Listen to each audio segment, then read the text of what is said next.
Make my life a prayer to you. I wanna do what you want me to. No empty words and no white lies.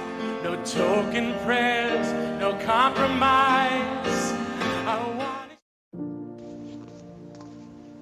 When men began to multiply on the surface of the ground, and daughters were born to them, God's sons saw that men's daughters were beautiful, and they took any that they wanted for themselves as wives.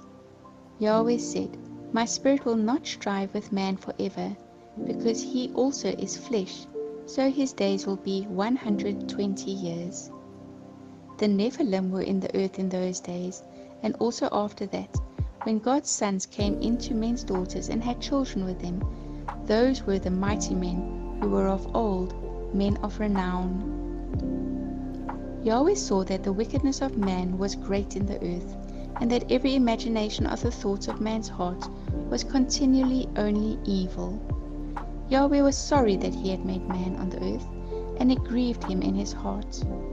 Yahweh said, I will destroy man whom I have created from the face of the ground, man along with animals, creeping things and birds of the sky, for I am sorry that I have made them. But Noah found favor in Yahweh's eyes. This is the history of the generations of Noah. Noah was a righteous man, blameless among the people of his time. Noah walked with God. Noah became the father of 3 sons, Shem, Ham, and Japheth. The earth was corrupt before God, and the earth was filled with violence. God saw the earth and saw that it was corrupt, for all flesh had corrupted their way on the earth. God said to Noah, I will bring an end to all flesh, for the earth is filled with violence through them. Behold, I will destroy them and the earth. Make a ship of gopher wood.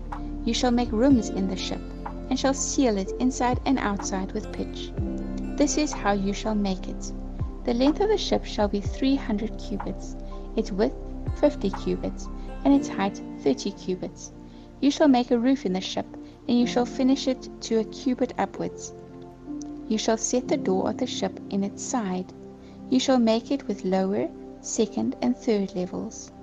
I, even I, will bring the flood of waters on this earth, to destroy all flesh having the breath of life from under the sky. Everything that is in the earth will die.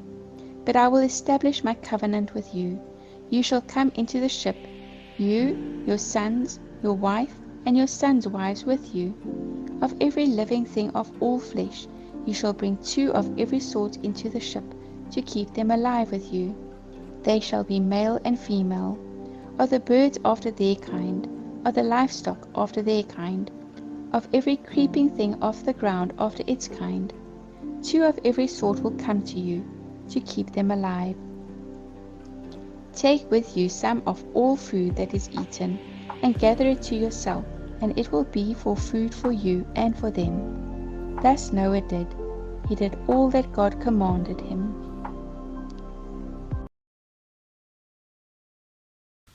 Now, in the beginning of the year, when we first started reading the book of Genesis, I shared how I had attended a meeting held by Creation Ministries International, and how I'd been encouraged to really believe each part of the Bible, including the creation story. Now, the flood is also a part of the Bible that is often seen as fiction, but when you read it and you start believing it as if it really happened, then so many pieces from the creation of our world just slot right into place. So if you have any questions regarding the creation of the world or how the flood impacted the world that we live in today, then I highly recommend that you go have a look at Creation Ministries International's webpage. They have many scientific resources that will answer the questions that you may have regarding the creation of the world and whether or not you can believe the biblical description thereof. So I highly recommend that you go look at their webpage. I'll put the link down below in the description. Thank you so much for joining me today. See you again next week. Bye. Make my life a prayer to you. I wanna do what you want me to. No empty words and no white lies. No token prayers, no compromise.